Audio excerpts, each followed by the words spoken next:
Three, two, one. Gordon, Yes. welcome to the December 26th podcast. How are Thank you? you. I'm good. I'm good. I'm happy to be here. I've been looking forward to it, so I'm excited. Yes. Yes. And I must say, so you are the only guest in the history of the December 26th podcast to have an emergency and not be able to make it and send somebody in your place.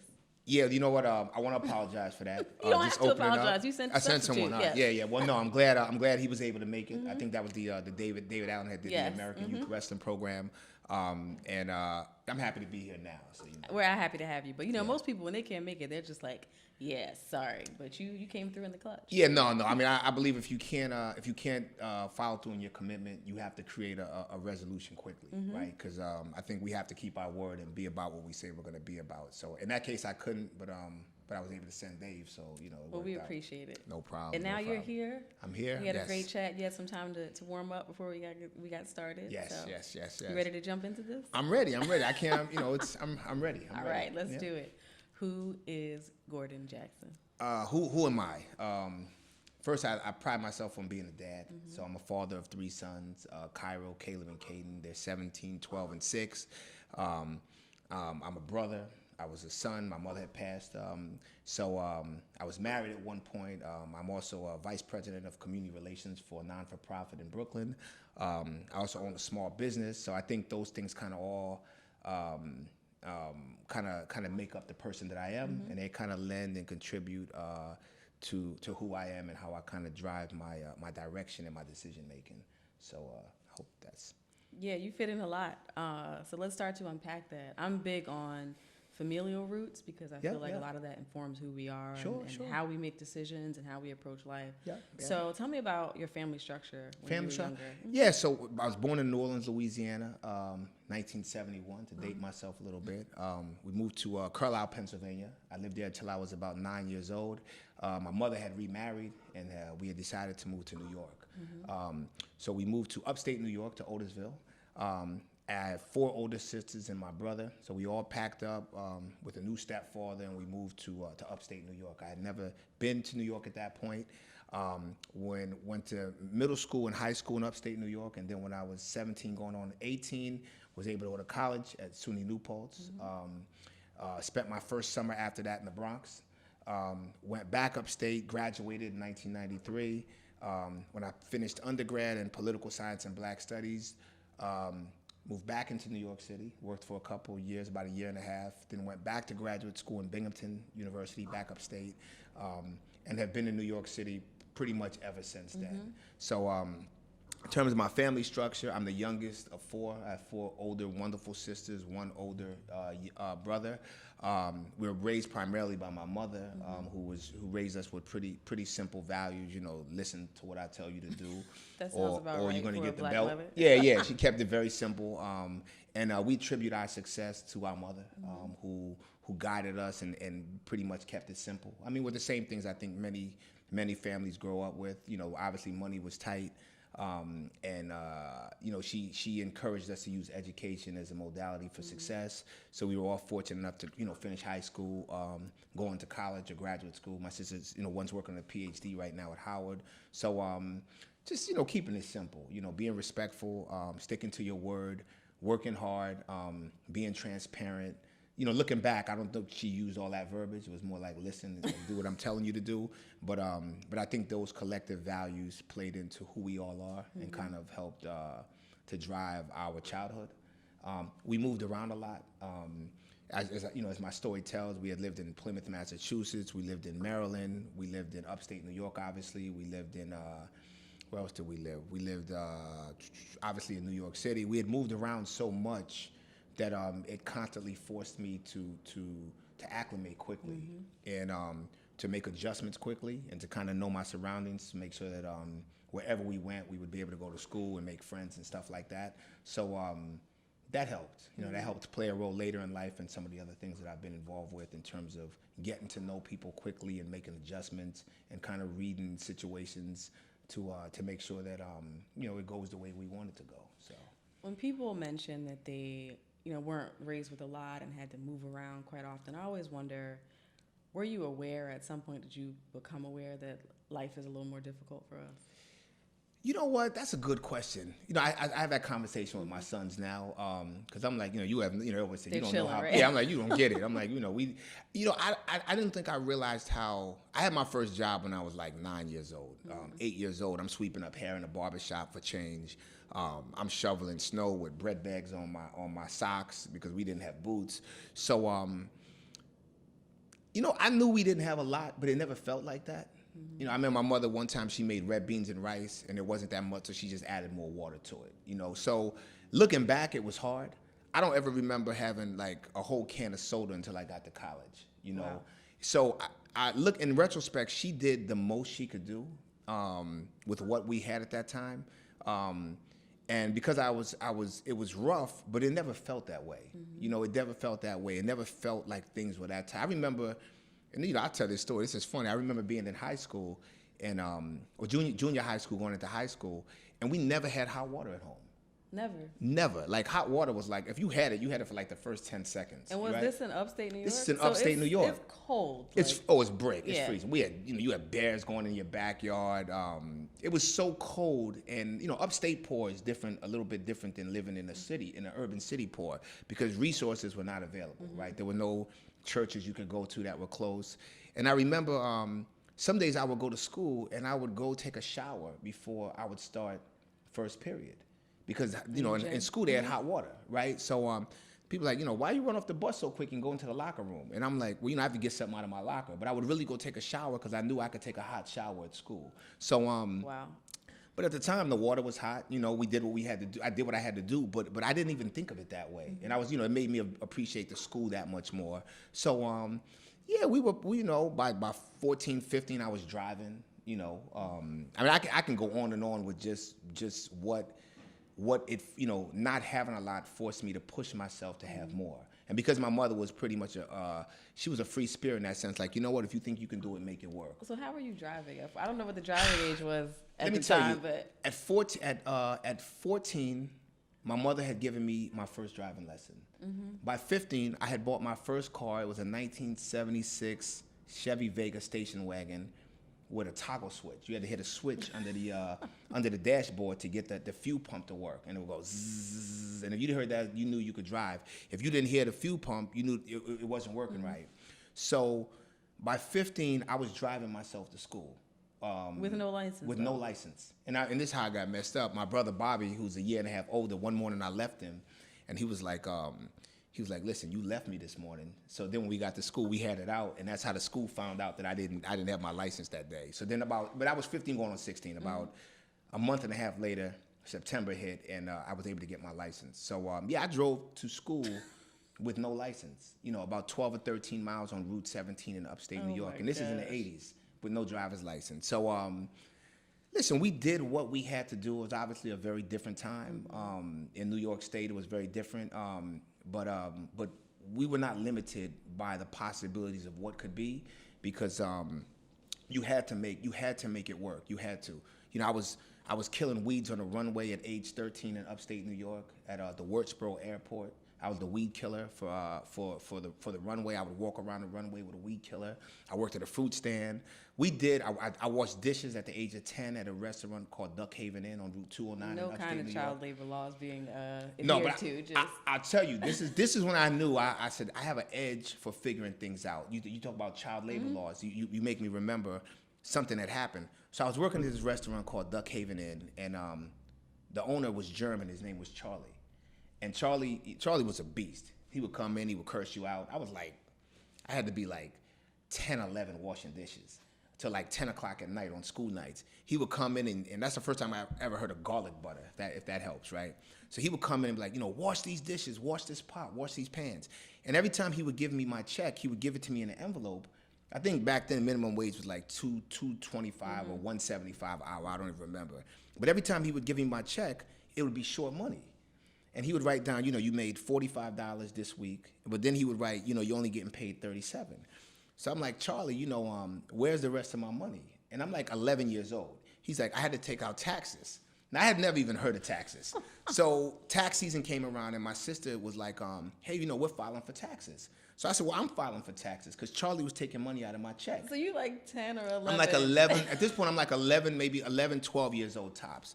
So she said, well, I said, well, how do you file? And she explained to me, you get back this piece of paper later, know what you need for your tax return. So I called the restaurant. I called Charlie, and I'm like, Charlie, this is Gordon and Bobby. That's my brother. I said, we want to file for our taxes, and you took the money out of our check, and we need to file. He said, come to the restaurant. So I went to the restaurant, and Charlie gave me an envelope with my money in it. Of course he did. Because he knew at that point. So at that point, at 11 or 12 years old, I'm already realizing you can get beat. Mm-hmm. So that plays out bigger as I got older. And to have learned these lessons younger, I think helped make it made living upstate New York that much more beautiful. And it made me that much sharper about what to be. And I thank Charlie for that. I'm glad. Charlie was German. It was a different racial climate in upstate New York. Had it been a little bit different, he may not even have given us that opportunity. Mm-hmm. But because he came from Europe and he came from Germany, he said, you know what, I see a need, I'm gonna put these kids to work. So even in his attempt to beat us, I'm still grateful to Duck Haven Inn Restaurant and Charlie and his family. I'm sure by now he's probably moved on. Mm-hmm. But listen, Charlie made it possible for us to make some money, and I since haven't been beat on my taxes. You know what I'm saying? I'm a little sharper with that. So that's all part of what shapes and molds me and part of my story. Yeah, part of my story. I'm gonna digress for a minute, but I'm always fascinated about these stories because I'm sure your sons are living a charmed life, and it's a testament to how much can change in one generation with making pointed, intentional decisions. Yeah, they hear all these stories, and they're like, they hear my stories, I go on and on with stories of possibilities and of risk and of really testament to God's mercy on us at different times. I talk about my father, who I didn't know very well. Like I said, I was born in New Orleans, and my father, who's their grandfather, died in Katrina. Wow. Which is, what's the chances, right? You have maybe 1,300 to 1,400 people who perished in Katrina, and my father was one of them. And you had only connected with him shortly before that, right? Shortly, I saw him 6 months before. We have an older brother, Errol, who is now living in Houston, who had called us for his wedding. So we went down to New Orleans before, for his wedding. We went down, and my father was supposed to be at the wedding. He ended up not making it, so we went to the rooming house that he lived in, and he wasn't doing as well as one would have liked at that time. And I talked to him for a few minutes, and he met my son, who at the time I think Cairo had to be, I think he was about 2 or 3, so he was still little. And I introduced him. It wasn't a long meet and greet. And me and him we had a couple of words, positive. It wasn't an in-depth conversation. And I told him, I said, well, look, I'll be back. I'll see you again soon. And I didn't realize I wouldn't see him again. Wow. So all of that shapes me as a father. It shapes me as a dad. It shapes me as wanting to be more committed and be more present. And the kids love the stories. I mean, they love it because I'm sure I tell it a little bit differently each time I tell it. As we always do with stories as time goes on. But the facts remain what they were, and it's a learning lesson in every piece of it. So we have a good time. Great. So shifting gears a little bit, you've done these odd jobs, kind of hustling as a kid and a teen. What was your vision for your career when you got to college? I don't know. I mean, I'll be honest. I was so happy to get to college. I went to SUNY New Paltz. I was enamored with the meal plan. You can eat as much cereal as you want. You can drink as many sodas as you want. You can get chicken sandwiches. I feel like I remember when Snapples came out, right? Snapples were offered in the dining hall. So my first goal was to stay there because everyone was like, you're going to get kicked out after your first semester if your grades are not good. I was fortunate enough to get through my first semester. I pledged Alpha Phi Alpha, which was a major contributor and support system to me being on campus, being around brothers who were so positive. I looked up. A year and a half later, I'm president of the Black Student Union. I later went on to become president of the Student Association, had a good time. And then it's time to graduate, right? And I'm like, I don't know what I'm going to do. So I went back and saw my guidance counselor, and we tallied up all my credits. And I think she said, you're closest to being a political scientist. So I was like, all right, that's what I'm going to be. So I graduated. You had majored, I mean, I did. I picked classes based on. I'll be honest. In the '90s, when you picked your classes, it was based on what your friends took and how what was the degree the scheduling, of. That's right, and which ones were a little later because at that point, we were hanging out a little bit. So you kind of picked your classes based on what your peer group did. Believe it or not, today it's very different with things like college boards and the internet, which wasn't. There was no internet at that time, right? So. I'm sure to a degree my academic career choice was shaped by my peer group, and I went to school with a wonderful group of brothers who went on professionally, and they're all doing a lot of wonderful things. And I'm always appreciative of that mentorship and that peer group of fraternity brothers and friends who supported me through that process. So here I graduate in 1993 with a bachelor's in political science.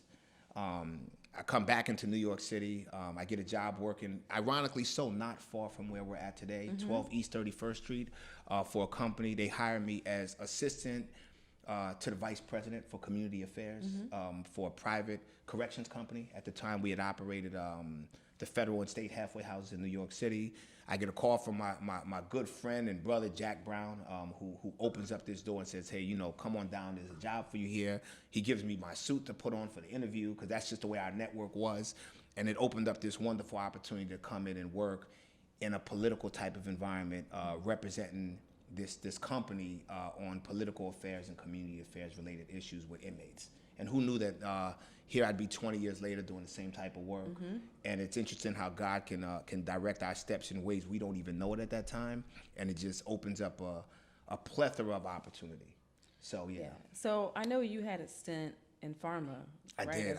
So how'd that happen? How did you go from community affairs to Pharma and then back now in a similar space? It's interesting because, again, my social network, we had another fraternity brother who was doing pharmaceutical sales. He was working for a biotech company at the time.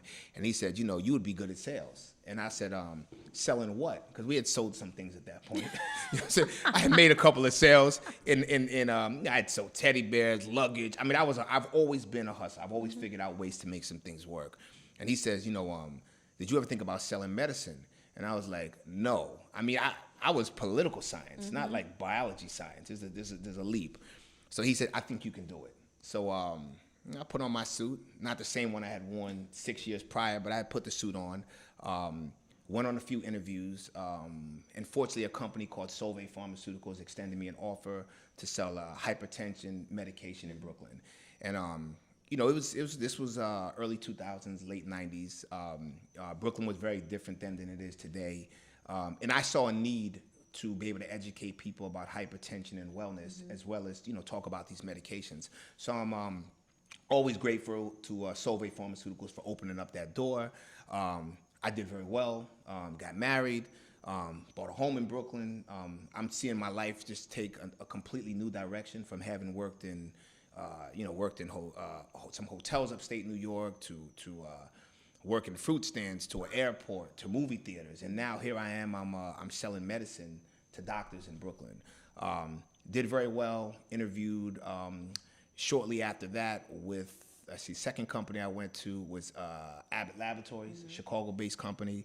I was a neuroscience specialist, so I had covered the New York City territory. I had about a $7 million account with all of New York, and was covering skilled nursing facilities, adult homes, with the product for Abbott. Did very well with that. Later went on to J&J. I know we share some J&J history. Some J&J history. Johnson & Johnson, wonderful company, opened up some doors, and had covered some hospital accounts in Brooklyn for J&J, and sold some psychiatry-based medications. So I was a psychiatry representative, psychiatry specialist for J&J, which was amazing, right? Now, why all this matters is later on I would work in mental health in a different capacity, right? So here I'm learning about the pharmacokinetic and the pharmacodynamic measures of a drug, only to find later how this would translate into my comprehension of schizophrenia and schizoaffective disorder and bipolar disorder and a whole bunch of other mood disorders that kind of accompany the battery of challenges that folks have with mental health, which is very real. So who knew that the work you do would all kind of tie in together. Right. So you know, with the work I do today, I work with a company today where mental health is a really big portion of the work that we do to remove barriers from folks who are challenged with homelessness or challenged with a history of incarceration or just with any internal barriers. So it all kind of tied back together again. And I think when you're living and you're kind of going through the steps, you don't see that, right? Because you're just kind of hustling. You're trying to pay your bills. You're trying to keep things moving, and you don't know how it all ties together, right? And then, you know, the story's still not finished, right? Because the pages are being written in our stories every single day. But yeah, that's how it all tied together with the Pharma work, and it just opened up. You know, I'm you know, the pharmaceutical industry, as you know, was wonderful. Still continues to be. It pushes for innovation, pushes for technology and research and development to come up with new ways to treat so many different disease states. So to have been able to do some work in that space in a sales capacity was humbling, and it definitely sharpened me up. Yeah, so, and we've talked about it on this show, how like you can be in a situation and it's cool. It may not be your life's work, but it's cool, right? Right, the money's sure. whatever.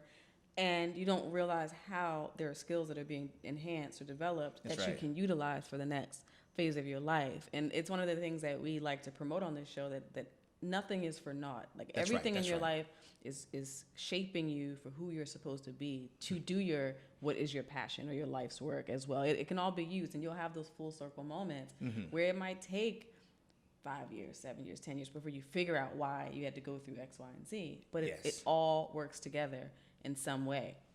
I cannot agree more. But taking it back to that time, right? And if anybody knows anything about Pharma, especially late 90s, early 2000s, which is when I was in Pharma, early 2000s, the money was good, right? Yeah. The perks were good. Oh, yeah. And they're still good, but things have changed. Regulation has come into play, Prescription Drug Marketing Act, all these things where it's a lot more regulated and restricted than it was back then, where like you were just throwing money around as a rep to these doctors, right? It was you know, taking them to dinner, really nice dinners. And that still happens, but there are limits. And also, now we're just post Great Recession, so companies don't throw as much money. I can remember, I think at the time, my allotments for meals, for me, right, was, I think it was $75 for breakfast. Who was eating that much breakfast? That's right. It was like $150 for lunch and $250 for dinner. That's like right. One person. That does not exist anymore. That's right. But when you have access to that level of perks and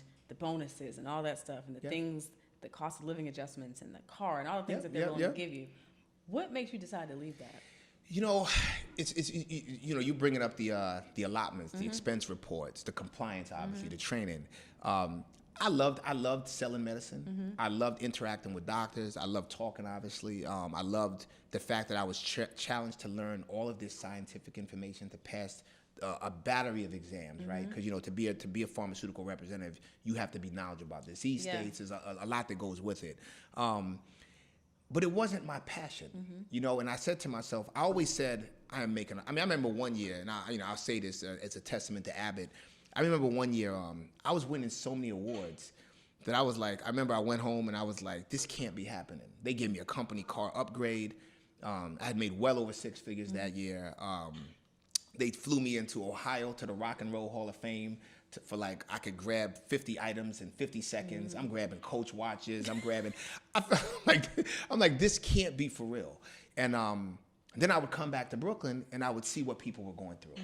And then I would go to a doctor's office on Fulton Street, or I'd go to a doctor's office in Bed-Stuy, and here I'm going in, I'm killing it. I have on my suit, my tie. I'm coming out of my 2002 Taurus, and I'm looking at the people standing out. Classic Pharma car. Oh by yeah, the way. classic Pharma. Yeah, you know the deal. And I'm coming out and I'm seeing people that look like me outside the doctor's office who are struggling. And something about that called me and said, you know I'm making it, and I know I'm getting it. You know, things are right. I bought a home in Bed-Stuy. I mean, I'm doing things that our ancestors' wildest dreams, as we say. I'm living it as far as I'm concerned. You know, I can stop and buy whatever I want for lunch, but then I'm seeing people that look like me from the communities that we live in that are still struggling. And I said, this can't be it. You know, if only I'm making it. But then when I go back into where I live, I see folks who are not making it. There must be another calling for me. So that was a tough decision, right? Because at some point you're making that shift financially. and this is around 2007, I said, I'm going to go back. J&J had went through some organizational structural changes. They had given me a nice package. At that point, companies would downsize and grow, franchises would grow. So I had a chance to say, do I want to interview and go back out and really interview with another J&J company, or at that point, do I want to make a move and get back into human service? I opted to go back to work in New York halfway houses. In 2007, went back to work at the Bronx halfway house, which worked under another company that we had worked for prior to that.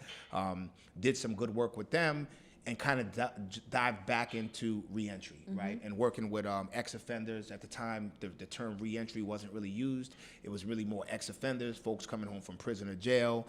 I've never used the word ex-convicts. I've always been, that's whack. That kind of speaks to a person's conviction rather than the successes and the growth that they've had.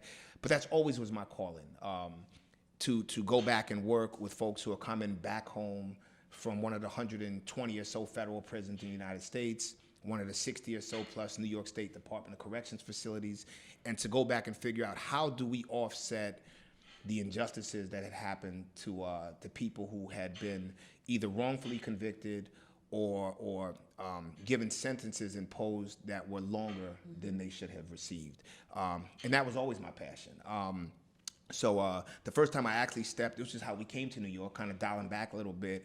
When my mother had remarried and we moved from Pennsylvania to New York, my mother had met a gentleman who had worked in a halfway house in Pennsylvania. He accepted a job with the Federal Bureau of Prisons in Otisville, New York, which is how I stepped the first time I stepped foot on a federal compound. I was 9 years old. Wow.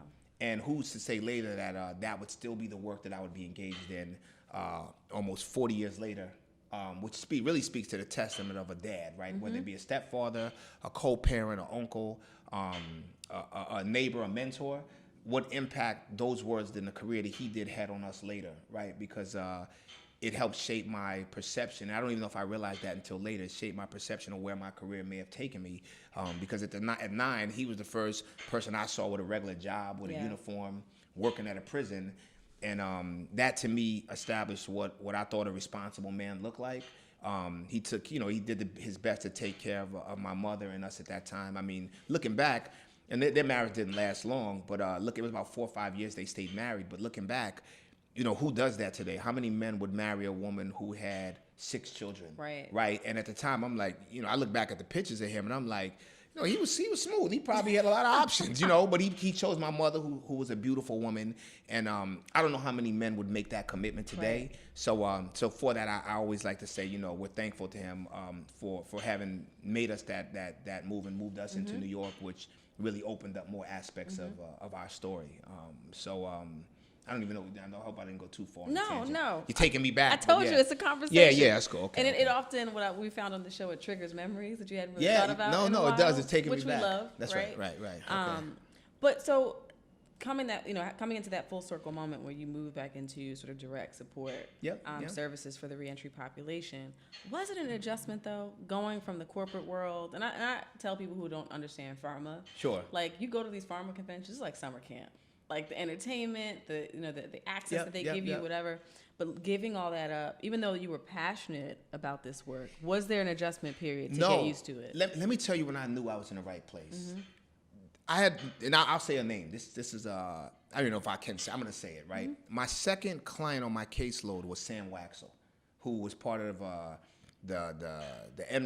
he had a cancer research company that was loosely affiliated with Martha Stewart going to prison. And, this is all public information, so there's nothing. He's on my caseload. He's the second person I do an intake on who came out of Pharma. Later, I ended up getting another representative who had gotten into some legal trouble, because during that time, a lot of reps had gotten into some legal trouble, and actually at that point were being sentenced to federal time. Whether right or wrong, be it, the legalities of their situation was of no concern of mine. They were coming home, and my job was to support them. So no. It wasn't a leap for me, because here I am now dealing with attorneys who had went to prison for, not attorneys, medical doctors who had went to jail for Medicaid fraud, people in higher education who had misappropriated federal dollars through student loans, folks who had just been hustling, some dudes who had been selling drugs, to folks who had did mail fraud. So I'm dealing it's not that much different for me than talking to doctors. I mean, I hate, no slight on the medical industry, right? But I get what you're saying. But these are professionals who had stepped into some gray areas of the law. And what I found a lot of times is people did not intentionally break the law.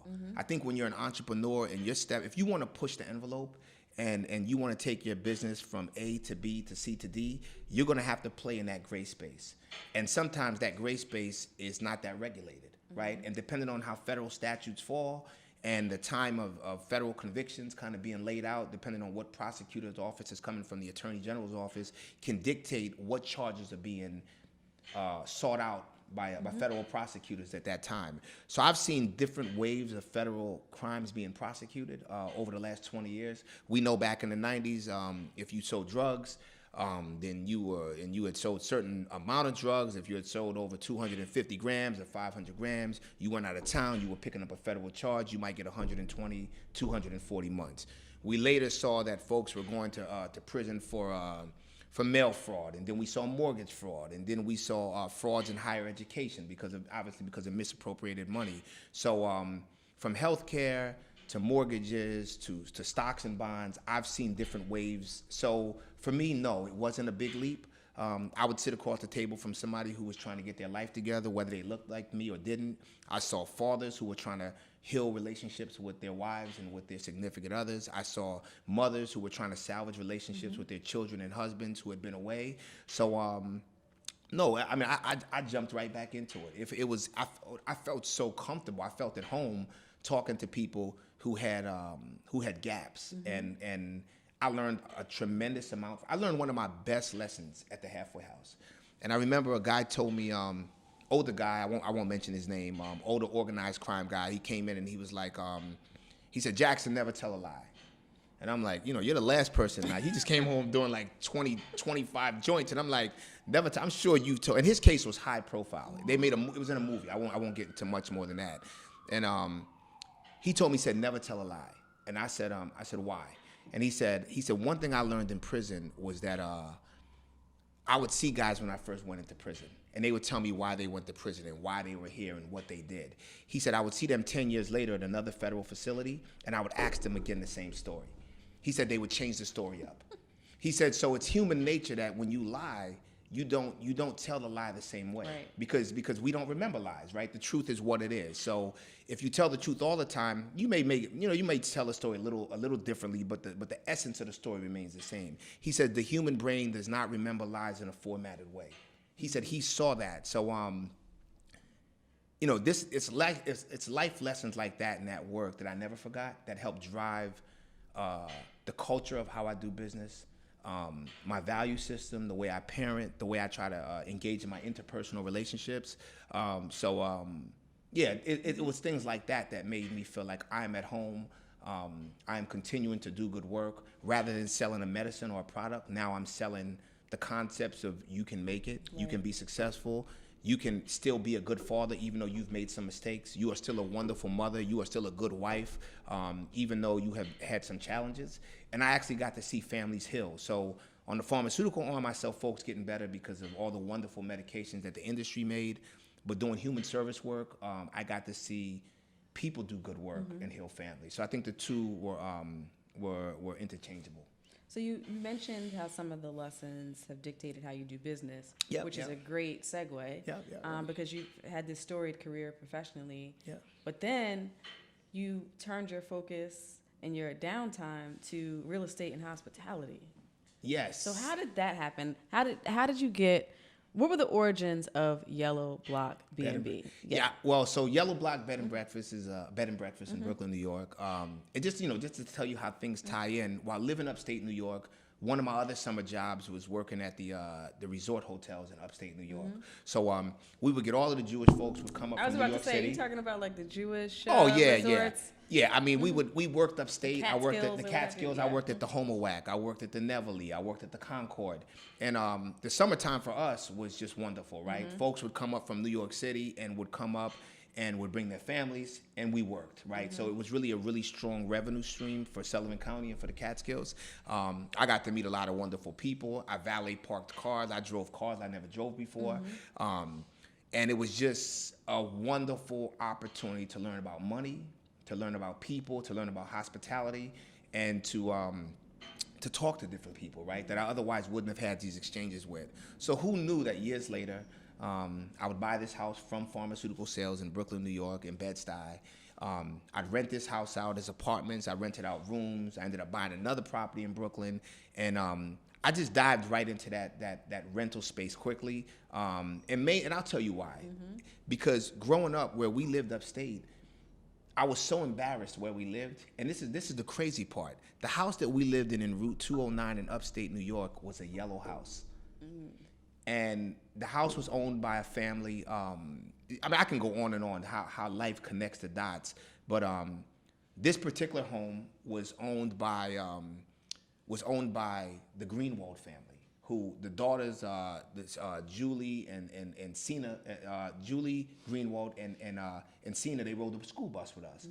Who knew that Julie would go on and be a big shot, big time in the music industry, and worked at Def Jam and a host of other things, and actually created an opportunity for me to do an internship with Def Jam years later.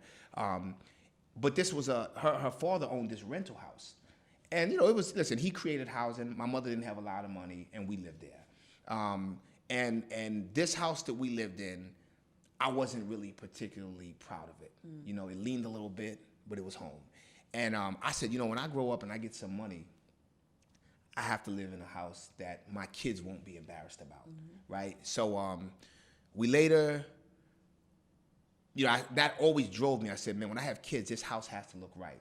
To speed the story up, I buy this house in Brooklyn. So the first thing I did when I buy this brownstone, this brick house in Brooklyn, was spray painted the front. We steam cleaned the front. We repointed it so that the outside of it would look nice, which is crazy, right? Because you started with the exterior. Yes, because growing up, that's it's funny. That's usually the last thing. The last thing, but because I wanted it to look nice, I made the outside of it look nice, which is completely crazy in retrospect. So I took rented apartments. I renovated this house over the years, and then in 2011, I had come up with this idea. I said, you know what? I'm not doing apartments anymore. I had went through a divorce, was in the middle of a divorce, and I said I need to generate more revenue so I can still take care of my family, given the worst of this situation, that how my life is changing. I need to make more money. So I said, let me try to rent out rooms. I had done room rentals before, but room rentals are always a little bit crazy because you never rent a room to one person, you rent it to two, right? Because somebody always comes with their girl. It always gets a little complicated. So I said, I'm going to rent out this room, and I'm going to put it on Craigslist. Craigslist at the time was hot. So I put this ad up. Popping. It was popping. I did it. Yeah. A lady reaches out to me from Florida, and she's like, listen, I need to come up and stay for 28 days. I'm having a baby, and my insurance is only good in New York. So I'm looking at her the way you're looking at me. Okay. Like, yeah, but she has that money. So I'm like, you can come. She comes, she pays, everything goes well. A friend of mine later tells me about Airbnb. This is like 2011, 2012. I throw my listing up. But at this point, I'm renting out like one room, $25 a night, $30 a night. Well, this was early in the game. Yeah. Early in the Airbnb game. I was one of the first hosts in New York. People come to the house. They're looking at me like, is it safe? I'm like, I think so. You're going to be all right. And I'm just like really using all my hospitality and sales skills to get people to stay. Super grateful to Airbnb, HomeAway, VRBO, and all these different platforms that allowed me, and Craigslist at the time as well, that allowed me to get the brand out. I said around 2012, I'm going to call it Yellow Block Bed and Breakfast, which ties me back to pharmaceutical sales. I had worked for J&J. We'd worked for J&J, obviously. Janssen had launched a product called Risperdal. We were giving away these yellow Legos as the premium item for the kids in the doctor's offices. And my son would always pick up a yellow Lego when I would take him to preschool. So everything I've ever done, I said, I'm going to call it Yellow Block because he picked up the yellow block Lego. So that's where the name Yellow Block comes from. It's really a recognition of Cairo and the toy he played with. And I felt like that was his security item because I was like, come on, let's go to school. And we would let him like draw on the walls with crayons because he's so smart. He's brilliant. In fact, we're going to Morehouse on Tuesday for him to interview. God willing, he'll get in to see the campus. And he's just wonderful. And he said, Dad, I have to have this yellow block. So it got to the point where I would hide a few of them around so we could get out the house in the morning. So that's really where the name Yellow Block came from. And everything I've ever done associated with Yellow Block has just been successful, and it's always been a motivator and a driver for me to want to do more. So to speed up the story, make a long story short, I go from 1 room to 2 rooms, and then one day I went to the house, and there are like 20 people in this house. I got like people from Germany in 1 room, Belgium in another room, France in another room. Somebody from Queens is in the other room. So you weren't living there at this point? Yes, of course I lived there. So you were Absolutely. living there and then had all these people in these various rooms? In every room. So I'm coming, I'm going, I'm in and out. You could tell I'm a different person because I'm like, there's no way you were living there. Oh, yeah. Well, yeah. You know, I was there. You know, you want to be in compliance with Airbnb policy. Yes, you have to live there, right? Well, so I'm living. Hoteling and all that great no, stuff. never that. New Home York, sharing. he was not doing that. No, okay, no. New York City. Yeah, I'm home sharing 101. Yeah. So, you know, I'm sharing my space. It's working out. But I looked, I was like, we have a lot of people in this house. So I said, you know what? I'm doing groups. And at that point, the light bulb went off, and I said, you know, this is probably the hustle in me went off in my head. I said, you know what? I'm doing groups. I went on Airbnb. I said, who can host 10 people? At the time, the number was small. So I said, I'm doing 10. Then I said, I'm doing 14. I'm putting beds together while people are coming from the airport. I'm getting money. I'm running to IKEA. IKEA just opened in Brooklyn. And I'm literally, I remember starting, I was short pillows. My sons can tell you this story. I would like take their pillows and like, listen, we need these for guests. We have to wash them because things were so scarce in the beginning.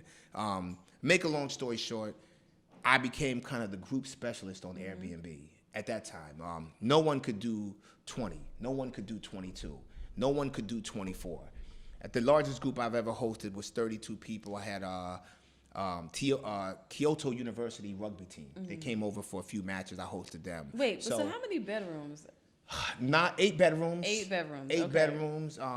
So that's still a lot of configuring for 30 plus people. Yeah, but you know, we were a little creative with how we did it at the time, and I prided myself really on being able to host the most people for the least amount of money, but not just host. Fresh sheets, clean sheets, breakfast. I ordered pizzas when you came in, and I really tried to deliver a really robust customer service experience because I knew that from working in hospitality. I knew that from working in pharmaceutical sales that the customer had to get what they paid for. And it didn't matter where they came from. It didn't matter what part of the world, what country.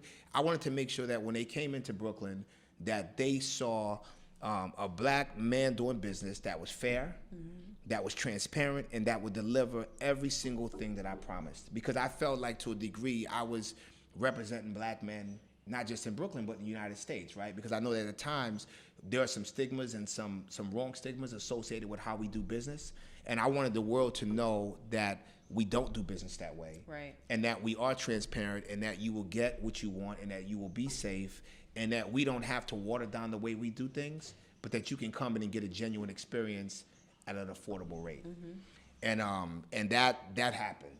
The reviews were good, speed things up. 2018, I get an email. I get casted for a show on Netflix. I'm always grateful to the folks at Critical Content, Netflix, George Versoch and his team. They came in and filmed us for 5 days in December of 2018 with the kids. And we were featured as the Brooklyn Brownstone show number 4 on Netflix, the show Stay Here, which I can't thank Genevieve enough and Peter enough for coming in and the film crew and everybody who came in and filmed us and helped us tell this story. I can't thank 50 Grand enough. Ironically so, the block that the house is on is the same block that Biggie was on.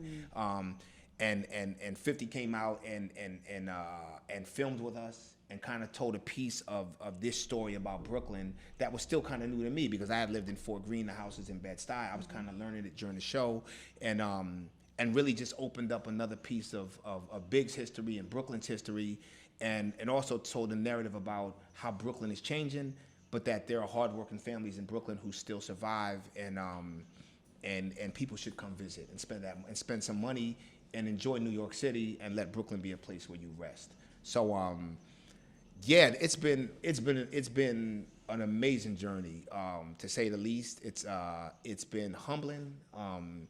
I try to give back as much as possible, and do good work that represents how appreciative we are of this opportunity to have been put on that stage to do business. And I'm sure the Biggie element has to help, right? Because yeah. That's from Europe and everywhere there's this mystique around Biggie.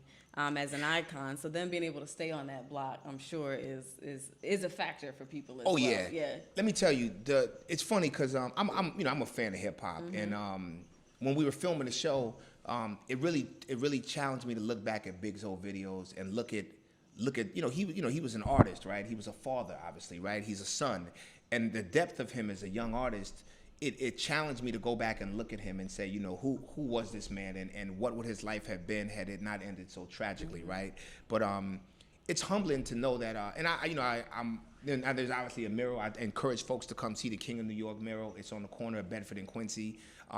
Try to touch base. 50 grand. We'll do a tour and we'll tell you about the block and we'll tell you about the history of what it was like back in the early 90s and mid 90s when they were there. And it's just humbling to say that, from a block that he once hustled on and a block that he once spent his time on, that it could have evolved to be a place where I can do business with my family and folks can come back and get a higher level of appreciation for his music. Because if you listen back to the lyrics of what he says, he's referencing things in the neighborhood, things in the block that helped shape and mold how he viewed himself as a person. And I wish I got to meet him. I never got to meet Big, but I can tell you that that it makes the experience that much richer. And I'm humbled to be part of that. I'm sure. Yeah. And now you're expanding. Yes. DC. So we're in DC. So we were able to purchase another property in DC that's being renovated currently to expand the Yellow Block brand into DC. So the goal with that house is to make it a possible workspace where groups can come in and do some non-for-profit work in DC. So we're trying to expand the Yellow Block arm into the nonprofit arena so that I really want to create a space and give back where groups from all over the country, all over the world can come into DC and be part of change, right? And be part of invoking their message in a way that makes this country stronger, that challenges some of the narrative about what's not possible, and to create a space where groups can come and engage with their elected officials, engage with the government process and learn about ways that they can be part of constructive changes, whether it be domestically or internationally. And I'm hoping that the house can be used as a base for that. So my goal is to not make it a traditional B&B space, but to make it a space where if a group wants to come in from Belgium, if the group wants to come in from Brazil or from Africa or from North Carolina or from Mississippi or from, you pick a place and they're challenged that they may be able to come into this space and use it in an effective way to be able to discuss change and how we can make the fabric of this country better. So DC is a very special place. There's so much history in DC, and there's so many sights to see. So for me, it seemed like a natural progression to create a group space in DC that people can not just do work in, but a place that you can sleep and eat and get to see all the wonderful sights and embellish yourself and the mambo sauce and the go-go music and all of the wonderful government and historical sites that are in DC. There's so much rich culture in DC. The folks in DC are sharp. There's so many wonderful schools and universities. So I'm hoping that this space can be used to complement what's existed in DC already. So, God willing, we'll be in DC in 2020. The project is moving, So we get into a lot of inspiration on this show, but we also love tactical information. Sure. So how did you make the purchase of the second property happen? Were you stacking money from Yellow Block B&B, the original Yellow Block? Yeah. I'll tell you, this is crazy. So this is how I was able to purchase the second property. I have a friend who does real estate in DC. I had been back and forth for DC for the company that I work for currently, Core Services Group. We do a great deal of work in DC. We're expanding into DC.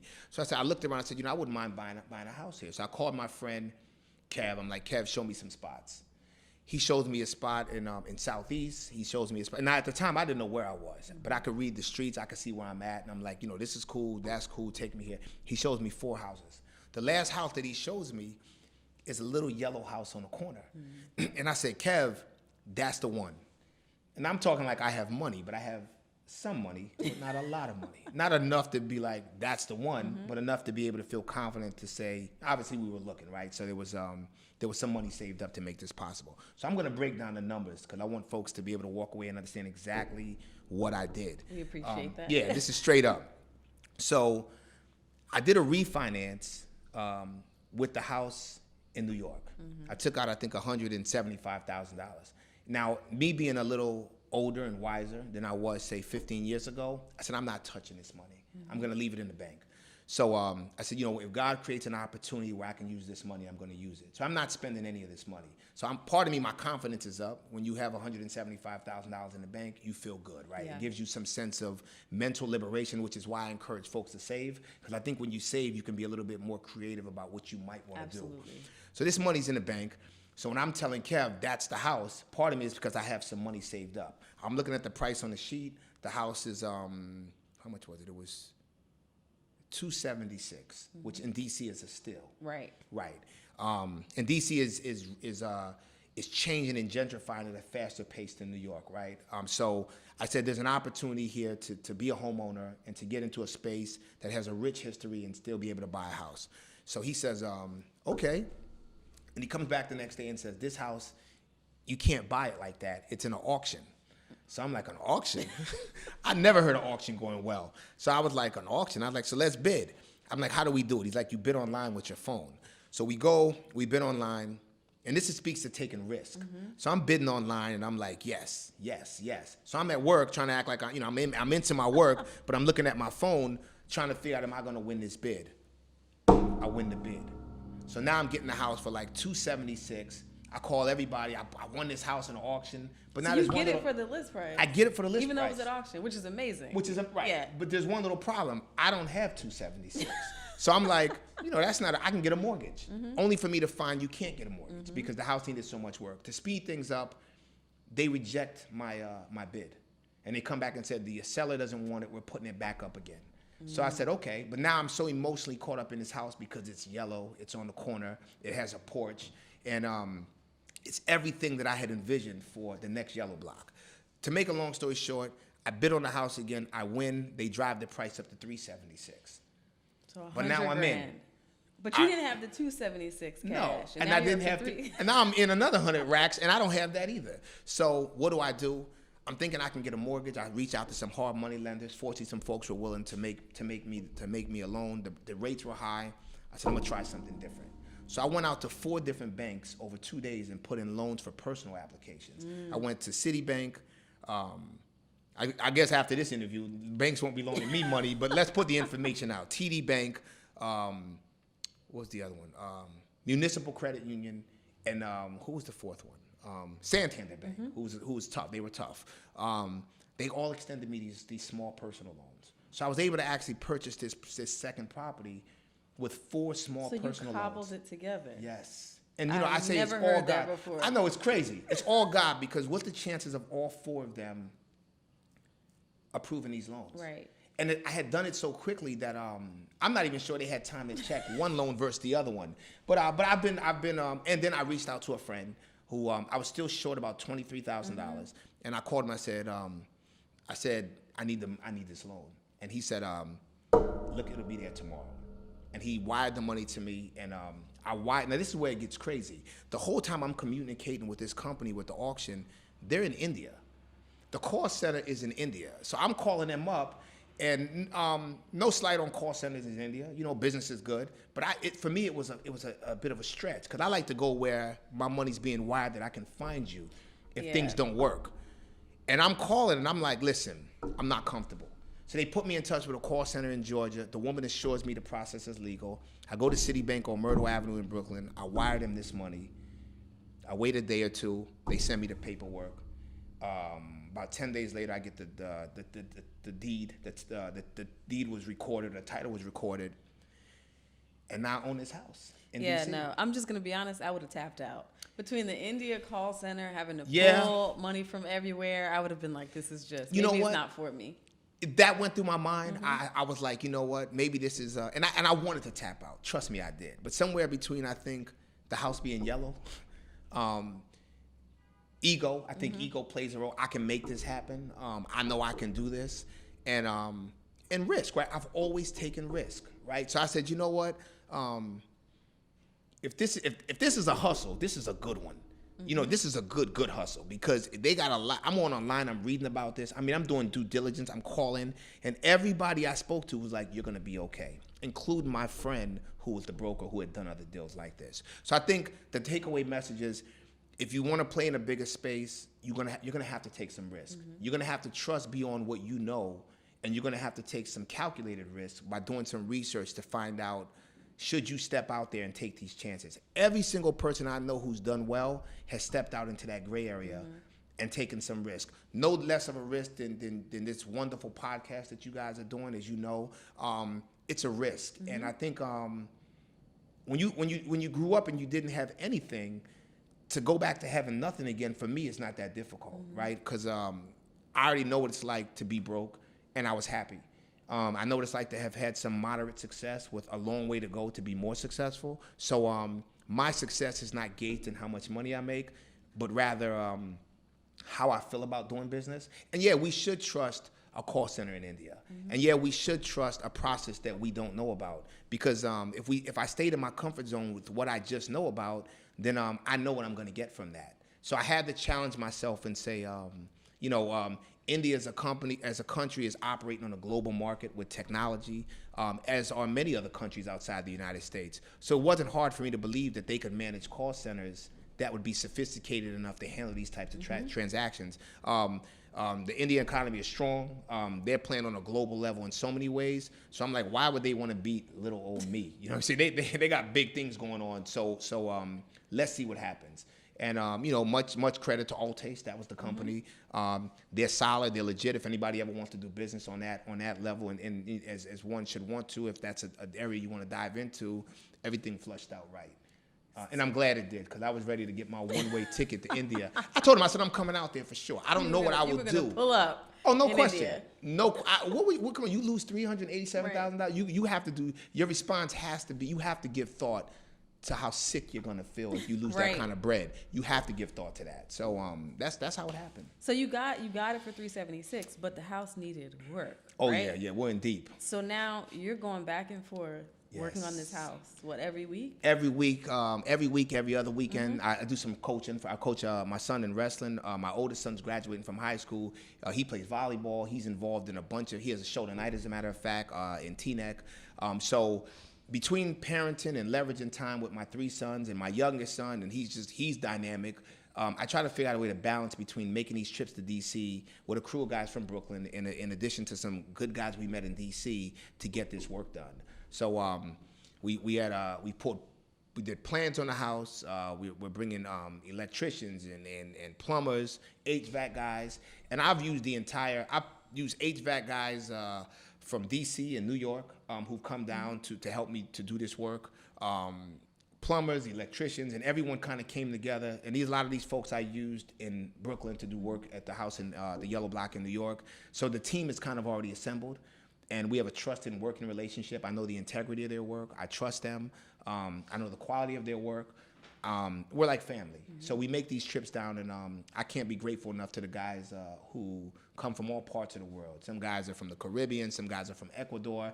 I even had a crew of guys from China who came out of Queens to come down and do the HVAC with the licensed contractor in D.C. So this is it's reflective of what I want the house to be, which is universal and accepting of everyone, and just an open space. Reflects the integrity and the diversity of the work of the people who've been helping me with this project. So I feel like it's God's hands are without question guiding this process. So you still pulling money then? If you got these renovations and bringing crews from other states? It's a hustle. I won't. I don't want to get. I mean, it's like I'm hard. Like booking comes in. I'm moving the money. Yeah. I'm calling. I just found out on Friday I have to run a new water line. That's $3,500. He did the work on Friday. When I get done here, I'll call him and make sure everything is right. But it's still less. Being intimately involved with your work, it's still less expensive than having to sub this out to a general contractor. Right. Because I like to be there when we open up the ceiling. I want to know where my BX cable runs. I want to know where my plumbing lines run, so that if there's a leak a year from now, I know exactly where to go in and make the repair. So money is an issue, right? It's always an issue. But a scarcity of resources is certainly, that's something that I deal with every day. But I keep working, I keep pushing, and try to figure out creative ways to come up with the financing to keep the project moving.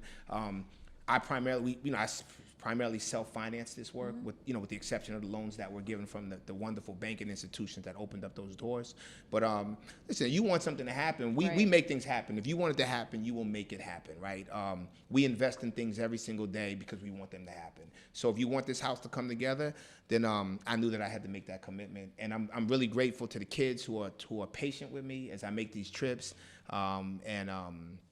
I couldn't ask for more support. So I'm not doing this alone by any stretch. But I appreciate you being honest about that, because people get into these spaces and they have the appearance, or they try to pretend like they're making all this money and, they're kind of floating, and then they start selling you systems to do what they do, and you realize that's a hustle, right? Oh, no question. To sell you on how they're doing what they're doing, but they're not as flush with cash as you think. Right. So I think it's important for people to know you've been in this Airbnb game for a while. So to still be at a place where you're taking that money out, investing it in expansion, and you're not necessarily just using it on frivolous things. Oh yeah, no, I did that too. I blew some, don't get me. No. When I first started making money, I mean, I went to Africa, I went to France, I went to Paris for the marathon. I mean, you go through that stage where you start making some money, and you're like, I can do some different things. But that for me lasted quick, because I've grown up very humble, and I remember my sisters to this day, they'll be like, where are you going next? Where are you taking the kids? Where are you guys gonna go? And I'm like, that, you feel a sense of guilt, right? You're going someplace and you see people who are not doing well. And that always stuck with me. I remember, I'll tell you a funny story. I made some money and I bought this car, and I pulled up at the George Washington Bridge, and I looked over at another family, and the father looked at me. And I looked at him, and he looked at me, and I felt so guilty in this car that was probably more car than what I needed. A year later, I got rid of the car. I said, you know what? And as much as we want to indulge in having all these wonderful things and all of these expensive premium items to a degree, there has to be a balance of practicality. And that's just me. Some people are different. But I think I went through that phase where I probably had spent some money that wasn't as wise. But I quickly figured out, if it's not making me any revenue, or if I can't leave it for my sons and they have some residual value in this, it's probably not worth it. So I don't make emotional purchases. I don't really buy what's hot at that moment. I'm not looking for trends. I try to buy things that will be an investment for my time beyond this earth, if that makes sense. And I always say, well, if this was my last purchase or my last buy, does it reflect the way I would have wanted my life to have been told? So it's a hustle. You have to be comfortable with being broke. Right. In order to get into a space where you're less broke. I still think I'm broke. I'm still broke, right? But I'm just less broke now than I was before. But there are still financial challenges. That doesn't change. I'm still worried, like everybody else, about how to make money. I'm worried about how I'm going to pay these guys for doing this work. I'm worried when I leave out of here today how I'm going to pay these guys for doing. No, I'm joking. I got your money if they see that. I have your money. But it's you have to think that way. Absolutely. Right? You have to think that way. You don't have to, but that's the way I look at it. That's just keeping it straight up. Yeah. So shifting gears, tell me about a time when you had to be extraordinary on an ordinary day. Today. So today is the 15th of February. So 6 years ago today, our mother passed away. Wow. 6 years ago today. I think I had made, when you guys had reached out, I said, you know what, I want to do this today. Because, I remember that day so well. Every year this day comes around, and I think about, obviously we think about our mother. When I leave out here today, I'll call my sisters and my brother and talk to the kids and stuff. And my mother was so important to us. And, every 15th of February comes around, and it's just an opportunity to reflect and to take inventory for how much she meant to us. And I said, I want to be here today, and I want to talk about my life and what has transpired, because it's really a testament to everything she did to make it possible for me to even be here. So to point of the question, today would be an example of that, because I'll celebrate her today when I leave here. I'm gonna go coach my son in wrestling. I'm gonna go to a show tonight for my older son, and all of this experience today makes this day extraordinary. And it's not possible without this podcast, without you guys opening up a platform for me to share my little story about what life has been like for us. That's great. And we talk about how we stand on the shoulders of our elders. Absolutely. And, you know, they what they didn't have in money, Yep. They made up for it in teaching you about being resilient and persisting despite circumstances, and just that grit of finding a way or making one. And to me, you can't put a price tag on that. No, and being principled. Like my mother was I didn't realize how principled she was until I'm challenged with personal and professional decisions today. I know my answer to every decision, no matter who the people are, because I already have a set ethos of how I'm going to operate. And my mother was the same way. I don't switch up based on who the players are, because it's going to be, you know, in that regard, I'm probably conservative. It's going to be, if you do this, it should be that. And I thank her for that, for giving me that stability, because if I had to switch it all the time, I don't know where I would be. That's awesome. So what's the long-term goal for Yellow Block Bed and Breakfast? You know, I think the long term. So my goal is to open up a place, the next Yellow Block. We'd like to drop it in near, believe it or not, near. Well, I guess I don't want to give away the business plan. I guess I got to. You might want to leave that. I might leave this out. So the plan is to expand and to grow, but to grow in places that have specific needs, because the goal is to create a short-term housing opportunity at an affordable rate for folks to access some services that they otherwise would not have been able to afford. So there's a socially responsible model around how we do business, because I believe you can make good business, you can make money, you can own the assets that you operate out of, and you can make some money, but you can also do the right thing. I don't believe that you have to abandon doing the right thing to make money, right? The two can go hand in hand. So to the degree at which I can do that, our goal would be to expand the Yellow Block brand, to do good work, and to make it socially responsible, but at the same time, to make it aggressive financially. You have to make some revenue. So where can people learn more about Yellow Block? You can go to the Yellow Block B&B Instagram page. You can go to the Facebook page, Yellow Block Bed and Breakfast. You can Google us, Yellow Block Bed and Breakfast. Just put Yellow Block anywhere. You know, it's such a unique name. That fortunately it pops up right away. Thank you to the good folks at Google and Google Analytics for giving us a good placement and adjustment in Google. But we're pretty easy to find, and I'm easy to reach. I welcome opportunities to share my story. I welcome opportunities to speak and engage and teach people about what I've learned, and even more importantly, I welcome the opportunity to learn. So that's where Yellow Block is, and God willing, we will continue to grow rather, and flourish in that space. So they can reach out to you through the website. That's absolutely. I'm not. If not, then I have a publicist now. That's new. So she's available as well. That can kind of help me manage that. But I'm not that difficult to find, and I find that the more I talk to people, the more I learn, and so I embrace that opportunity to learn and grow. Awesome. Yeah, that's it. So I told you this would go well, right? Well, I don't know if it went well. I guess so, it's still going. before we got on air, for lack of a better term, you were a little nervous. Still nervous. But you did an awesome job. Thank you. And we're just about at the end here. No, this was great. Well, you make it, you know what? I tell anyone, the December 26th podcast is great. You guys make it great. Your team is great. You've created a space. You guys are doing good work. Thank you. So, if this went well, it's a tribute to you and to the wonderful questions that you asked to guide the discussion. Well, I appreciate that. Thank you. I thoroughly enjoyed this. Me now too, my wheels are turning about the real estate game. Oh yeah, of course. Yeah, we'll talk more offline. I'll give you all the sure. numbers for all the contractors and tell you the wins and the losses.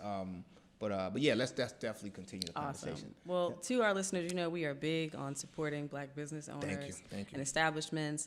And it's not just about coming to, stay because you're visiting New York or soon DC, but opportunities for offsites and workshops and retreats. I'm sure there are many uses that can be made for your space, soon to be spaces. That's right.